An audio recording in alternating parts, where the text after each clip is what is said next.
Función logística. La función logística, la importancia de la logística internacional no ha parado de crecer en el incremento y la magnitud de los flujos comerciales transnacionales. Hoy por hoy, la logística internacional se ha convertido en uno de los grandes pilares del comercio exterior y su utilización eficaz puede ser fuente de valor añadido en la empresa. La finalidad de la logística es la prevención, la organización y el control de todas las actividades relacionadas con el establecimiento del flujo óptimo de materias primas y productos semielaborados y terminados desde las fuentes de aprovisionamiento hasta el consumidor final. ¿Qué funciones cumple un plan logístico? Para llevar a cabo las actividades logísticas, la empresa debe desarrollar un plan logístico que permitirá controlar, administrar y optimizar los recursos de la empresa. Este plan cumple con 5 funciones distintas. Situar y dimensionar adecuadamente los centros logísticos, fábricas, almacenes y plataformas de distribución. Clasificar adecuadamente los artículos en función de sus características logísticas. Definir las actividades logísticas que requiere cada artículo. Programar las fases de transporte y almacenaje. Diseñar una red de información que permita que cada empleado, y cuando proceda el cliente, acceda a la información que precise en el momento en el que la necesite. ¿Qué funciones cumple un plan logístico? Para llevar a cabo las actividades logísticas de la empresa, debe desarrollar un plan logístico. La organización del transporte internacional. La organización del transporte, que consta de 2 fases, estática y dinámica, es una pieza esencial de la logística internacional. Para elegir el modo más adecuado de organizarlo, es fundamental conocer las características del producto, densidad, fragilidad, valor, peligrosidad, etc., los obstáculos geográficos en el transporte del mismo, los factores climatológicos y la duración del transporte.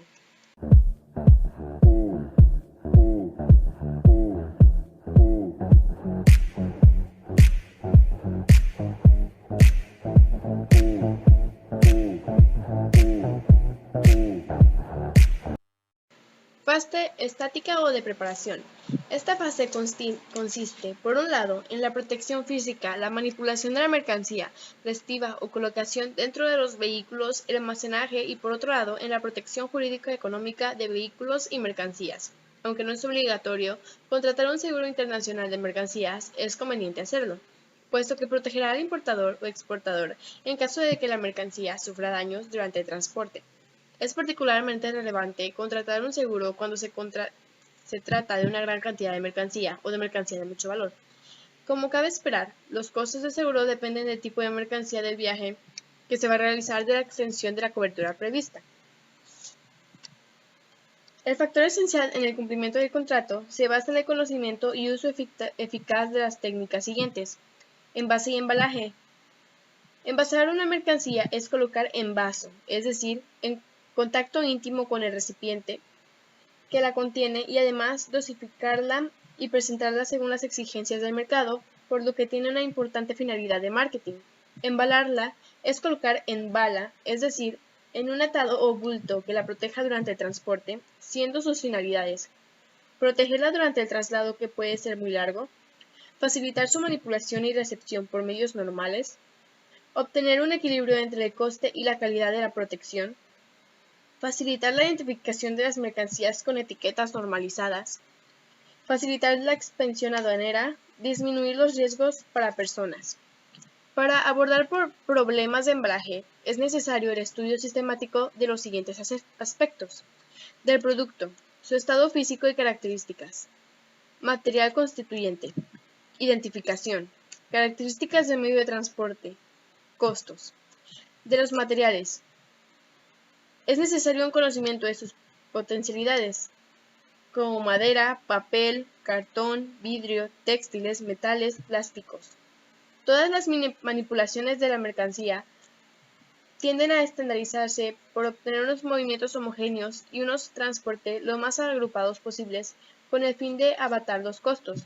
Con ello se consigue que Manejando unidades normalizadas para el transporte y almacenaje, se evitan manipulaciones innecesarias, robos, roturas y malas presentaciones de la mercancía.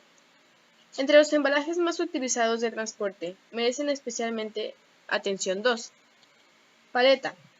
Es una plataforma de carga generalmente de madera, con unas entradas para manipulación mediante transpaletas y carretillas de uñas, que se usa especialmente para ampliar bolsas o cajas que suelen ir recubiertas con una funda protectora de polietileno. La paleta se considera una unidad básica de carga. En función de los usos pueden ser de un solo uso o de varios usos, y a su vez las de varios usos pueden ser propias o de alquiler. Una norma a tener siempre en cuenta en que la mercancía encajada en un pallet o paleta nunca sobresalga de los bordes, ya que ello podría traer consecuencias de pérdidas de espacios en el transporte y en el almacenamiento. Contenedor. Según el convenio del contenedor de 1.972, es un elemento auxiliar de transporte de carácter permanente, fácil de manipular, de llenar y vaciar de un volumen mínimo de 1 metros cúbicos. En la práctica suele ser de una gran caja de dimensiones normalizadas por diversos organismos, según sea el medio de transporte básico para el que se conciba. A fin de adaptarse a las necesidades de tráfico, se han desarrollado tipos muy diversos: cerrados, de costo abierto, de techo abierto, plataformas de graneles, cisterna, frigoríficos de temperatura controlada o jaula. Los contenedores son en general prismáticos, pero de formas diversas, según se utilicen de transporte multimodal de base marítima, ferroviaria o aérea. Si bien en el caso de transporte de productos ligeros se usa también una altura de 9.6 pulgadas, dando lugar a los contenedores una elevada ubicación. Fase dinámica del transporte. Protección jurídico-económica de la mercancía. Los intereses económicos y los problemas de responsabilidad que surgen como consecuencia de las operaciones de transporte generan unas necesidades de protección que trascienden de los meros aspectos físicos, adentrándose en los complejos campos de la responsabilidad y de la probabilidad estadística, lo que hace preciso su estudio en dos direcciones. En lo que concierne a la responsabilidad, hay que tener en cuenta que el transportista tiene una obligación de resultados, o sea, de trasladar las personas o cosas hasta su destino sin daño ni menoscabo. Pero, por otra parte, dicha responsabilidad está limitada por los convenios internacionales o las leyes nacionales que regulan el transporte, a unas compensaciones económicas establecidas para la diversidad, anomalías que puedan surgir. Cuando el perjuicio económico excede los límites de responsabilidad mencionados en el caso anterior, protección jurídica, la solución estriba en obtener una protección económica adicional mediante la contratación de una póliza de seguro. Concepto de seguro. Según la ley de contrato de seguro, el concepto de seguro es aquel por el que el asegurador se obliga mediante el cobro de una prima y para el caso de que se produzca el evento cuyo riesgo es objeto de cobertura, y el indemnizar, dentro de los límites pactados, el daño producido del asegurado o a satisfacer una capital, una renta u otras prestaciones convenidas. Esta fase incluye el estudio de los diversos medios de transporte y sus características técnicas, limitaciones de capacidad, dimensiones y contabilidad con la mercancía, volúmenes de transportar y flujos comerciales. Pasamos a detallar los medios de transporte. ¿Cuáles son las características de los distintos medios de transporte? Antes de decantarse por un tipo de transporte, es conveniente comparar las características de los principales medios, que pueden ser terrestre, por carretera o ferrocarril, marítimo y aéreo, además de valorar factores como la capacidad y la fiabilidad, que incluyen la rapidez y la seguridad. Es necesario realizar un análisis económico. No hay que olvidar que los costes de transporte suelen representar entre un 30 y un 60% de los costes logísticos totales. Las características principales de los distintos medios se resumen en la tabla Comparación por tipo de transporte internacional. Comparativa por tipo de transporte internacional. Carretera. Su rapidez es alta, su capacidad es baja, su seguridad es media, su coste es bajo y permite todo tipo de mercancía. El ferrocarril. Su rapidez es media, su capacidad es alta, su seguridad es alta, su coste es medio y tipo de mercancías que permite son sobre todo productos a graneles y sólidos. Marítimo. Rapidez baja, capacidad muy alta, seguridad alta, coste bajo. Tipo de mercancía. Referentemente productos a graneles y contenedores. Aéreo.